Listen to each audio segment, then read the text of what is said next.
আর রিনিউয়েবলের ক্ষেত্রে যেটা আমি দেখতে পাচ্ছি, পাকিস্তানের কথা বলা হয়েছে, পাকিস্তানে বাড়িঘরের আপনারা জানি না দেখেছেন কিনা ছবি টবি কখনো, প্রত্যেকটা বড় বড় বাড়ি independent houses, most of the houses are independent houses.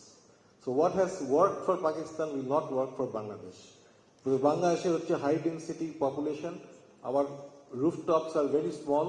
আপনি 1 কিলোওয়াট বসালেই আপনার ছাদ বন্ধ হয়ে যাবে, সেটা দিয়ে আপনার সিকিউরিটি লাইট আর ফ্যান চলবে, তার বিয়ন্ডে কিছু হবে না। Of course supplementary, it will reduce the overall. আপনি যদি সব বাড়িতে ছাদে দেন, অবভিয়াসলি সেখানে হয়তো 200-400 মেগাওয়াটের কমবে, বাট আমার এনার্জি প্রবলেম সলভ হবে না সেটাতে। আমাদের ফোকাস করতে হবে রুফটপ এবং অ্যাকচুয়ালি সোলার পার্কস। না, হোয়াট অ্যাবাউট সোলার পার্কস? আমরা গত 15-20 বছর প্রাইভেট সেক্টরের কাছে পুরো রিনিউয়েবল এনার্জিটা ছেড়ে দিয়ে এসেছি, প্রপার পলিসি করি নাই, এবং আমাদের যে ল্যান্ড প্রবলেম আছে সেই কারণে আমরা দেখতে পাচ্ছি মাত্র 1000 মেগাওয়াটের মতো আমাদের গ্রিডে সংযুক্ত হয়েছে। এখানে সরকারি উদ্যোগ ছাড়া কোনোভাবে সোলার পার্ক আসতে পারবে না। প্রাইভেট সেক্টরের পক্ষে 200-400 মেগাওয়াটের জন্য 800-1000 একর জায়গা জোগাড় করা আমি মনে করি বাংলাদেশে এখন অসম্ভব। সরকারি যেমন অধিগ্রহণকৃত আছে, যেমন রামপালে 1600 মেগাওয়াটের জন্য নেওয়া হয়েছিল, 1260 দুটো ইউনিট করার কথা ছিল, 1600 একর জমি অধিগ্রহণ করা হয়েছে, সেখানে 800 একর জমি পড়ে আছে। পিডিবি যদিও রিসেন্টলি একটা টেন্ডার দিয়েছে 400 মেগাওয়াটের। আমাকে একবার একটা প্রশ্ন করা হয়েছিল, বাংলাদেশের এনার্জি সমস্যার কি কোনো একক সমাধান আছে? সেটা যদি জানতাম তাহলে হয়তো আমি আজকে নোবেল প্রাইজ পেয়ে যেতাম। সম্ভব না, অসম্ভব। The solution has to be a multi-pronged solution, starting from renewable, coal, mixture of this all fuel. Of course, we'll try to avoid oil. আমরা তেল ভিত্তিক বিদ্যুৎ যত কমিয়ে আনতে পারবো তত ভালো। এখন আমরা তেলের বিদ্যুৎ উৎপাদন সর্বোচ্চ, সেটাকে কমিয়ে আনতে হবে। একটা জিনিস আমরা বারবারই ভুলে যাই, যেটা কথা কিছুটা হলেও ডক্টর হাসিব বলেছে, সেটা হচ্ছে যে সংরক্ষণ এবং দক্ষতা বৃদ্ধি। এই যে 6000 মেগাওয়াটের, if you look at the load cast during winter and summer, আমরা যে ক্যাপাসিটি পেমেন্টের কথা বলি, এই 6000 মেগাওয়াট কিন্তু আমাদের উইন্টারে একদম অ্যাবসলুটলি বসে থাকে এই পাওয়ার প্ল্যান্টগুলো for 4 months. November to February আমাদের 5 থেকে 6000 মেগাওয়াট, আমাদের লোড হচ্ছে 8000 থেকে 7000, রাত্রেবেলায় 7000, দিনের বেলায় 12000 সর্বোচ্চ, 11000-এর মতো থাকে। Whereas during the summer it is 17,000, 18,000 during the day. আর সামারের লোডটা যদি আপনারা খেয়াল করেন, there is no up and down anymore. সন্ধ্যা 6টা একটা পিক হয়, কিন্তু সারা রাত হাই পিক, আর দিনে গরম থাকলে same. 14,000 is the base load during the summer.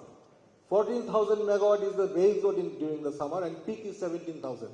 So daily peak variation যেটা সেটা কিন্তু খুব কম, which is ideal. We can run base load power plants. But what will happen during the winter? Those base load power plants will be sitting there. Grid কতটুকু renewable নিতে পারবে সেটা তো গ্রিডের যারা পিজিসিএল তাদের সাথে কথা বলেই করতে হবে। আমার ধারণা 4-5 মেগাওয়াট সর্বোচ্চ, যেটা আমরা এখন দিনের বেলায় সামারে অয়েল বেস পাওয়ার প্ল্যান্টগুলো চালাচ্ছি, সেগুলোকে বন্ধ রেখে আমরা দিনের বেলায় অন্তত ফুয়েল সেভিংস করতে পারবো। That we can do. আর যেটা বলছিলাম, আপনি একটা ইনভার্টার যুক্ত এসি যদি ব্যবহার করেন, নর্মাল এসির চাইতে সেটা প্রকারভেদে 20 থেকে 40% কম বিদ্যুৎ খরচ করে। Same with refrigerator, appliances. আমরা স্টার পদ্ধতির কথা বহুদিন ধরে বলে আসছি। এই যে পলিসি, আপনি বাজারে নর্মাল এসির উপরে 50% ট্যাক্স ধরে, that will cost more than inverter AC. Automatically লোকজন ইনভার্টার যুক্ত এসি কেনা শুরু করবে। এখন একটা 1 টনের এসি যদি 50,000 টাকা হয় নর্মাল, ইনভার্টার যুক্ত হলো 55,000 টাকা। এই 5,000 টাকার জন্য সবাই ওইটাই কিনছে, 50,000 টাকাটা কিনছে। Same with refrigerator.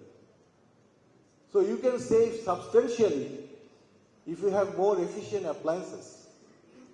Similarly, the fans, most of the fans are 100 watt to 120 watt এ চলছে। You can get 60 watt fans. You have to just put, এই যে আমরা ট্যাক্সের কথা বলছি, আমরা সারচার্জের কথা বলছি, বা এই যে আমরা ট্যাক্স পদ্ধতির মাধ্যমে যে প্রাইস কন্ট্রোল করা মার্কেটে, that can be in favour of more efficient appliances. এবং এইটা it will be changing gradually, আমরা হয়তো ওভারনাইট চেঞ্জ করতে পারবো না, but that is the policy that you have to take. So efficiency conservation is very important. আমাদের ইন্ডাস্ট্রির maximum load কিন্তু নেয় হচ্ছে মোটর। আমরা ভ্যারিয়েবল স্পিড মোটরের কথা বলে আসছি বহুদিন ধরে, কিন্তু এটার কোনো নীতি সহায়তা নেই। এটার কস্টিং দেখা যাচ্ছে আরো বেশি নর্মাল মোটরের চাইতে। তো সেইটা যদি আমরা এই পরিবর্তনগুলো যদি না আনতে পারি, so we need a holistic overall thinking. বাংলাদেশের এই সমস্যার সমাধান করতে গেলে কোনো একক সমাধান নাই, এবং এটা এক্সপার্ট লেভেলের একটা ন্যাশনাল কনসেনসাস লাগবে। এবং আমাদের একটা চিন্তা ভাবনা করে, আমাদের ফুয়েল মিক্স করে একটা নীতিমালা করতে হবে, যেটা রাজনৈতিক ঐক্যমতের দরকার আছে। আমরা চাই না সরকার পরিবর্তনের সাথে সাথে এই পরিবর্তন চেঞ্জ হয়ে যেতে পারে।